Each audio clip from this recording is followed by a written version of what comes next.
Scores of Indian visitors enjoying the sights and sounds of downtown Kingston on a Sunday afternoon. The issue is, they should not be here, nor should they be moving around this freely unsupervised. We understand. I am back again.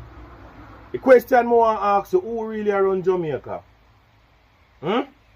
Jamaica run by itself or what? L.A. Lewis run the ground or what? I want to know who run Jamaica. Andrew Holness, you resign? Mark Golding, you're an opposition leader again. Me want to know who run Jamaica. Because Jamaica turn one bumbuckler patty shop.